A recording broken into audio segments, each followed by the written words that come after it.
My entitled family kicked me out, then demanded my three-bedroom house from my brother's family of six, all because I don't have kids. I'm a single male in my early 30s. My 29-year-old brother Derek is already the father of four children. He had his first at the age of 22, followed by the second a year later.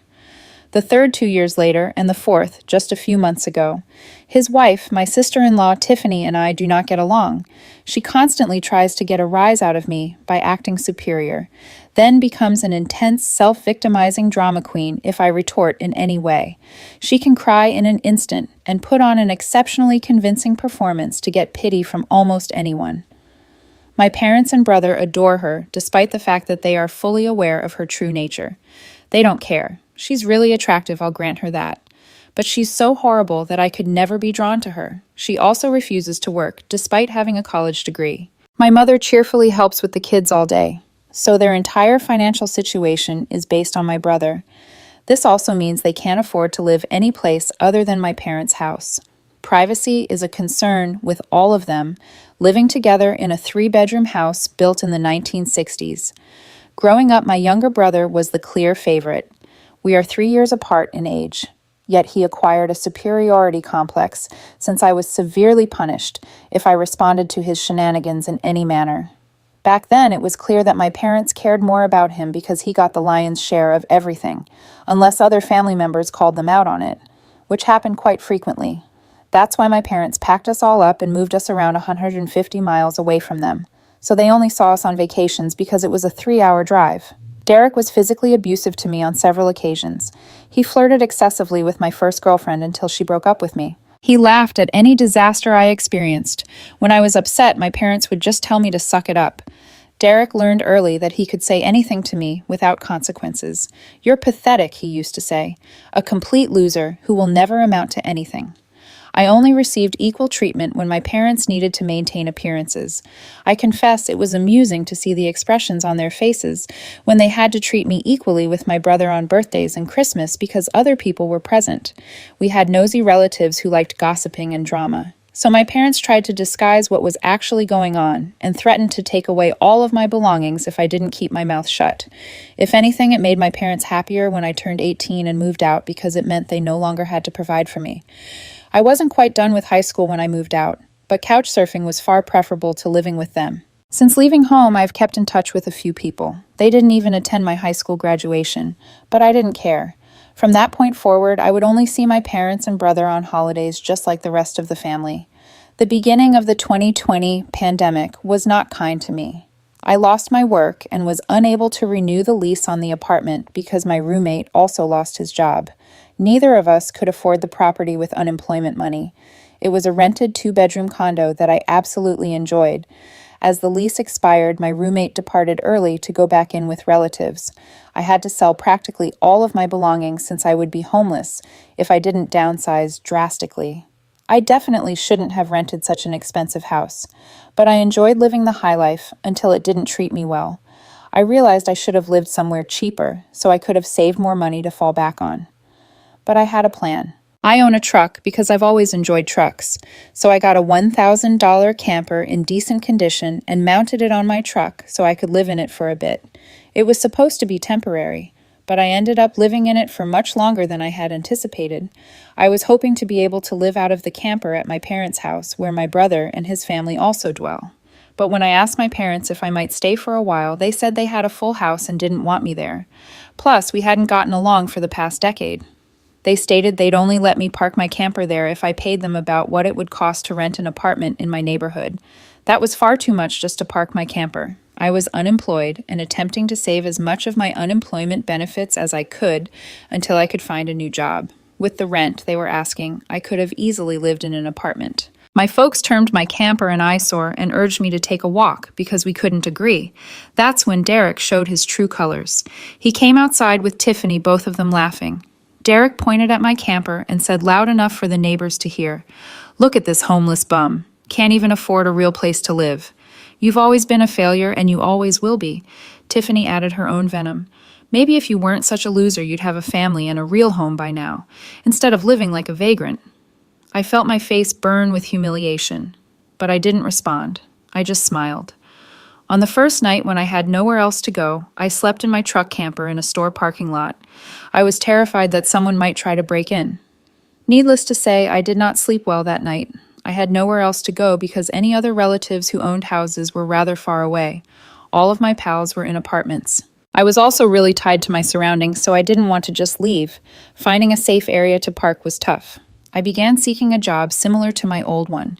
It took months living the nomadic camper life.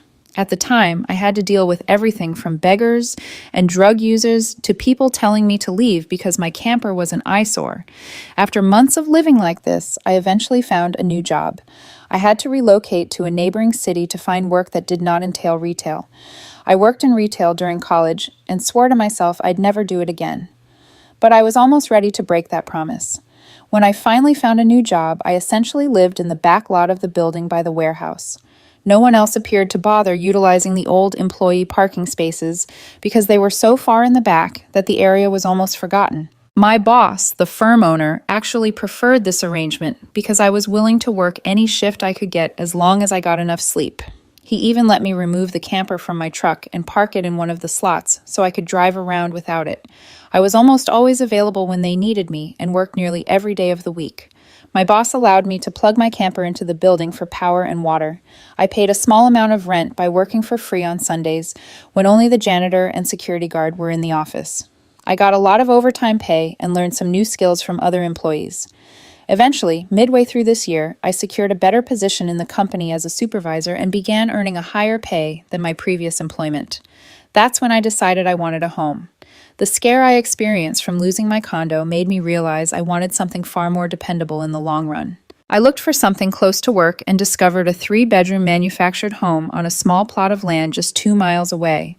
I was able to get it for $10,000 cheaper than the asking price. I used virtually all of my savings for a down payment and was approved for a home loan. I didn't have to live in a camper any longer. There was enough room for me to reverse my truck behind the house, remove the camper, and set it up in the backyard. So I set it up as its own small structure in case I needed it again. When I was completely situated in the house, I was foolish enough to boast about it on social media. My family viewed the post. That's where this really began. After a few weeks, my parents' brother and his family paid me an unannounced visit to give themselves a tour of my home. I didn't even give them my address, so I'm still not sure how they found out where I live. None of my pals have confessed, and no family members have previously visited me. So I'm wondering whether they trailed me at work and followed me home. It would really not surprise me. When I opened the door, they virtually all pushed their way in like rowdy travelers, then simply began making themselves at home. They all kept digging around. Tiffany had this creepy smirk that she kept flashing at me. I only afterward realized why, and it enraged me like a bull on steroids who has just been stung by a hornet. My parents were continually telling me how much extra space I have today, which is too much for someone like me who doesn't have a wife or children. Sure, not now, but perhaps later. Derek frequently mentioned that my house had more space than our parents', and that it was also closer to his employment. Red flags all around. Eventually, Derek requested me to speak privately. Everyone else abruptly left the room and piled onto the front porch. That's when I realized they had a strategy, and Derek was the mastermind. Derek stated the house was too big for me alone, that I should let him move in with his family because his wife is expecting their 4th child, and my house is much closer to his employment. He pointed out that I already had the camper so I could live outside while they stayed in the main house. And I would like to point out that Derek never mentioned offering rent. Mind you, he has a nice job. He also mentioned that there will be adjustments, including curfews, and that I would not be able to walk into my own house at any time without prior warning. If it wasn't my brother, I'd assume the person I was speaking with was insane. But Derek lost his marbles a long time ago as a result of our parents treating him like he was the center of the universe. I tried to speak, but he kept talking over me, as if I had no say in the situation. Then he leaned in close, his voice dripping with condescension. Let's be honest here. You're nothing. You've always been nothing. You lived in a camper like a homeless person for 2 years. You don't deserve a house like this. I do. My family does. So just sign it over and stop pretending you're somebody. The words hit me like a punch to the gut, but something inside me had changed. I wasn't the scared kid anymore who got punished for standing up to his brother. There was no way I was going to rent out my house or sections of it to him. Other people, perhaps. simply so I could pay off my mortgage more easily, but not him or his manipulative wife. I'd seen videos of this similar situation online many times before, but I never imagined I'd be living it because I felt it was ridiculous. However, my dad, brother, and sister-in-law all meet the description of narcissistic entitled crazy. So I grabbed up my phone, set it to record, and just held on to it. Derek didn't seem to care or notice what I'd done. Instead, he sat there with his arms waving around, babbling about all the reasons he wanted my house. Then he moved from saying that to appearing as if it was a done thing, reaching out to shake my hand. That's when I finally showed my backbone and yelled, "Hell no!" I said it loud enough that Derek fell backward for a moment. I had rarely raised my voice to him at that level since I was chastised by our parents whenever I did. But it was my house, not theirs. My spine can shine as much as it wants here. I stood up and told him that my house was not for sale, and I wouldn't act as if I would let him move in just because he wanted to make it happen. I bought my house for myself, and it's not my responsibility that he keeps having children and staying with our parents because he can't afford to move out. Derek got as close to me as he could without touching me. "You don't deserve this house," he hissed. "You're just a pathetic loner. No wife, no kids, no life. What do you even need 3 bedrooms for to store your loneliness?" I laughed in his face and said it was total bullshit because I had worked hard to be able to buy my home. Of course I earned it. Derek began ranting that I don't have a wife or children and don't need all the room, so I might as well give it to him. I replied I wasn't giving him anything, and he never offered to pay my rent. If I let him move in, I'd still have to pay the entire mortgage on my own house while not being allowed to live there. Derek then informed me that he shouldn't have to pay rent since his family comes first, and our parents assured him that I would do this. He yelled, as if their words were law or something. I told Derek that they didn't have the authority or power to offer him my house. Then, right on time, my parents and Tiffany barged back in through the front door and encircled me in an attempt to force me to agree. There was a lot of fighting. But from this point forward, I heard the statement more than I can remember. Just do it for Derek. Just do it for Derek. Just do it for Derek. During the fight, I told them all that they had no say in my life or my house, and they should leave before I contacted the cops. Tiffany shouted the most at me, saying she was pregnant again and I couldn't do this to her. I said I did nothing to her. She basically expected she could take and take from me as if I would simply allow it. I had no obligations to her or her family. Then I labeled her as stuck up who never respected me. Therefore, I don't care what she thinks or how many children she has. I have no pity for her. She will not be living at my house. Well, that enraged her enough to assault me. She landed a nice strike on my face and tried to do more, but my brother pulled her back, kicking and shouting. She was insisting that he let her go so she could scratch my eyes out. The phone I was carrying captured almost everything, so I held it up and threatened to call the police if they didn't leave right away. My parents told Derek that they were leaving. Then my mother told me I had a week to come to my senses. I told her I wouldn't change my mind and not to return. Then I informed Tiffany that my phone had recorded everything, and that if she tried anything, I would file charges for assault. She screamed at me and stormed out crying loudly and holding her face in her hands.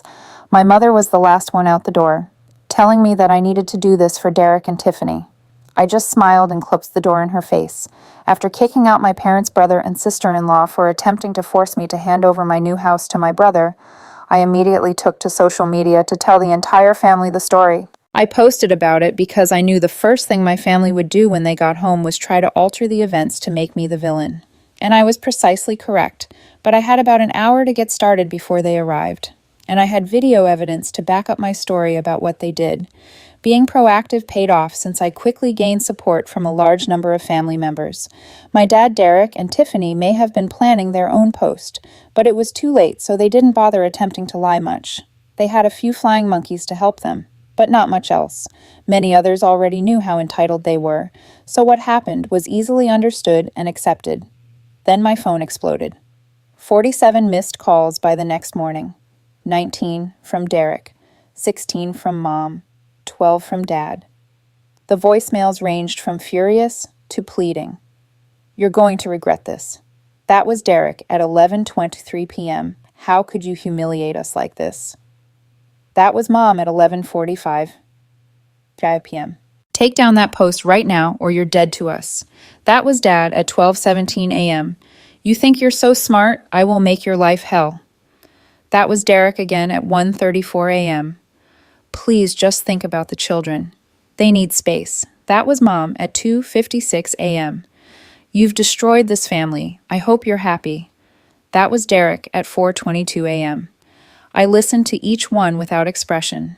Then I deleted them all. After a week, my parents showed up with Derek on my front porch, just as they had promised in their previous ultimatum. They rang my doorbell repeatedly and hammered on the door until I replied. I opened it just a crack, and they tried to push their way back in. But I'd added a couple of latch chains to block it, and I even held myself against the door for good measure. My father and brother begged me to allow them in, but I refused, saying I was filming everything and would call the cops if they tried to break in again. My mother soothed them and then, in her sickly sweet tone, asked whether I was ready to let my brother move in. I instructed her and the rest of them to leave and never return. My mother shed crocodile tears. Derek's face twisted with rage. "You're nothing without us," he spat. "You'll come crawling back. You always do." I just smiled. Then I closed the door. The harassment continued for weeks. 58 total calls from Derek alone. I didn't answer a single one. He sent texts threatening to show up at my work. I screenshot everything and saved it. Tiffany created fake accounts to message me nasty things. I blocked them all. My parents tried to reach me through mutual relatives, through old friends, through anyone who might carry their message. But I had built new walls now, stronger than the ones they had torn down. Christmas came around, and I decided to host a family gathering at my house. Everyone was invited except my parents, Derek and Tiffany. The party was going wonderfully. Then my parents' brother and sister-in-law unexpectedly arrived. I hadn't invited them. In fact, I hadn't even told them about the party. But my home was so full of cars, it was obvious something was going on. Before anyone else could react, Derek stormed in through the front door, screaming about being disrespected. He demanded to know why the rest of the family was at my house without him. Several of our relatives immediately confronted them and refused to allow them to go any further into the house. I remained seated in my recliner with my arms crossed, while Derek pointed at me and began acting hysterical. "You think you can replace me?" he screamed. "You think these people actually care about you? You're nothing. A pathetic, lonely loser who has to buy friends with a party." The room went dead silent. Everyone stared at Derek with a mix of shock and disgust. He had just revealed his true nature to the entire extended family. No more masks, no more pretending. Several relatives started speaking up, telling Derek and my parents exactly what they thought of their behavior. Years of pent-up observations came pouring out. The favoritism, the cruelty, the entitlement, everything was laid bare. Derek couldn't even say 2 words, not with the entire house full of angry people waiting to judge him. He just sat on the ottoman where I store my shoes beside the front door, looking like a complete wreck. He couldn't look anybody in the eyes.